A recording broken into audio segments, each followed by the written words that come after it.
everyone. Today we are going to talk about something even young children experience: stress.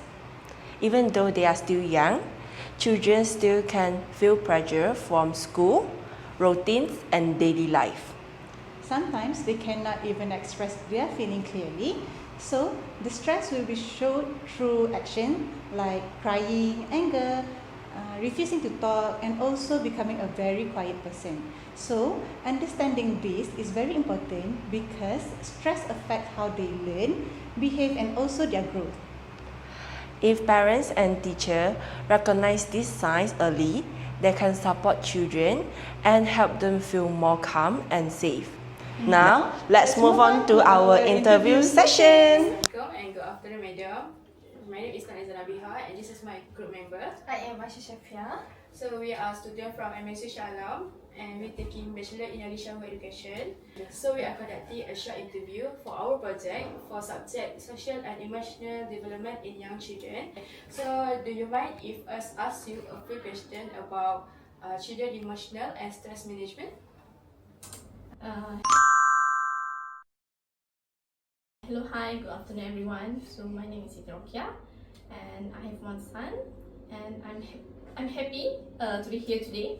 So it's okay, you can proceed to your question. Okay, so let me start with the first question. From your experience, how do you know when your child is feeling stressed or emotionally pressured? Alright, so as a mother, I always want to give the best to my child. So since my son was born as a premature baby, so a few years ago, I have decided to do the DNA test for him to identify the potential and high risk factors regarding his behavior, emotion, stress, migraine, and maybe other factors also. So based on my observation, I can feel that when he feels stressed, he only throw a few behavior, such as crying with no reason, and then the second one is not participating in activity, and the last one is sometimes he's isolating himself. Yeah. So the second question is, do you think that modern lifestyle such as gadget, busy schedule, or academic pressure affect your child's stress level? I think yes, because the uses of gadget can sometimes can be harmful to the kids also. But in my case, I use it as a reward, but with the time limit and proper guidance from an adult. Okay, so we move to the next question. Do you have any routines at home that support your child emotional well-being? We do have a structured home routine schedule, something like that. But I always keep these two main things. The first one is always spend time with kids, and then the second one is you must involve with his favorite activity. That's it. Okay, so for the last question is, how do you work together with teachers when your child is stressed? I always maintain an open communication with his teacher at school. But as a mother, you must also, as a parent, there are four main things that I consider very important before you send your kids to the school. The first one is you must check the curriculum and the syllabus. And then the second one is the teacher. Other teachers at the school are well prepared enough to handle the kids' emotion and behavior. And then the third one is the school facility. And the last one is the communication platform between the teacher, customer, and between the teachers and the parents itself. Okay, so thank you so much for your time and for sharing your thoughts. Your input is really valuable for our project. Thank you, Pak Kiki. Welcome.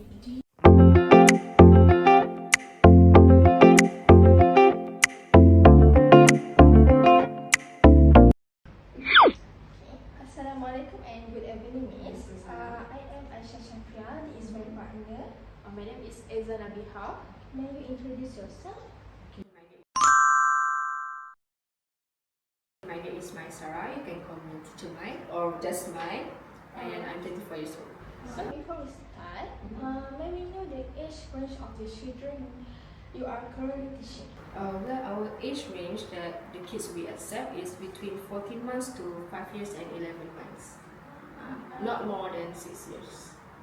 Okay, the first question is, from your experience, what are the common signs that a child is experiencing stress in the classroom? Well, in my experience, young children usually show their stress emotion through changes in behavior than their words because they can't talk or they can't express their emotion verbally. So how we notice that they are stressed, usually there are changes in behavior, how they stay quiet, or sometimes they are throwing tantrums, or they're getting distracted from the noises. You know how you notice the kids sometimes they close their ears, right? So that's how they show their stress emotion. So from that from that behavior stages they show them, so we know that the kids is going through stress. So there are ways to control them, but we can explain more later. Yeah. Okay, so the next question is, what do you think are the main factors that cause stress in young children? For example, like academic, social, or family. There are lots of factors that can cause their stress, but I'm gonna be more specific or more like common factors. One of them is their separation anxiety. Yes, because kids are very used to getting attached with their parents. So when they are playgroup age, where they need to go out and more connect with other kids within their age, so they are very stressed and they get anxiety. So that's how the separation anxiety comes. Because you are getting used getting cuddly with your mom, everything your mom do it for you, but now you have to be independent. So that's why they are stressed. So how we do this is when the mother comes, we won't separate them at the beginning. We will ask the parents to come for 1 week, 2 weeks. Then if we see if the kids are okay with the situation, with the class, then that's how we slowly try to ask the parents to not being too attached with their kids. The third question is, what classroom strategy do you use to help children manage their emotions? Well, at Kizu, there are few strategies, but because our room is not that big, so we have this what we call is emotion coaching. So this is where we ask the kids why are they stressed, because they don't know why they're stressed. Sometimes they don't like the changes in routine, in the situation, like why they have to come to class. Because they used to stay at home, play at home, but now they have their own routines. They have circle time, they have physical game and all. So some kids will be excited, some kids will stress. So the kids that stress will go to the calm corner. It's not like we didn't separate with other kids. For example, we have this calm corner. So at the calm corner, we have the brushing method where we brush the kids. So they have the sensory here.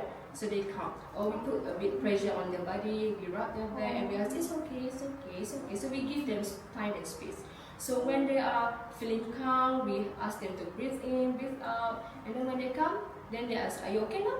Are you ready to go play with your friend? If they're not ready, then give them some time until they naturally wants to join them. That's how we do. But if they don't want, then we won't separate them, we won't bring them out from the class. We bring the table and still do the activity with the other kids. So for the last question is, what challenges do you face as a teacher when supporting children with emotional stress? When they faces this stress emotions, sometimes they are not stressed, sometimes they are sad and all kind of emotions at once because they don't know how to handle the emotions. So what the challenges is, we don't know what the cause that they stress, because at the first meeting I don't know why you stress sometimes, right? So same goes with kids, but they are more complicated because they don't understand what they want, what's in their minds and all. So when that's the hardest part lah. We need to understand the kids first. So because everyone has their own coping needs. So we need individually understand each behavior because there are different kind of kids around the world. They are the ones that are very happy. They are one very sad, very active and all. So they are different. So that's how, that's one of the challenges for us to understand the kids better actually. Another one is during the class, maybe like around 8 kids, maybe one of them is stressed. So how do we handle the other kids, right? So that's how we come up with the idea calm corner. We don't want to trigger the other kids. So we separate them for a while, not like the entire class. So we separate them and we assign one teacher to handle the stress kid, and the other one we just go along with the activities. Once the kid is ready, then we bring the kid back in the group and we compliment each other like, you did a great job. Okay, everyone clap your hands for this, something like that. I think that's all for today. Thank you for your time in the cooperation. To conclude, supporting young children emotional well-being start with a simple action. For like example, listening, helping them naming the feelings, and also keeping their steady routines can be a really good help. A calm environment, positive encouragement, and good communication between parents and teachers can make children feel more safe and supported. By working together, we can help children grow stronger emotionally. That's all for our video. Thanks for watching.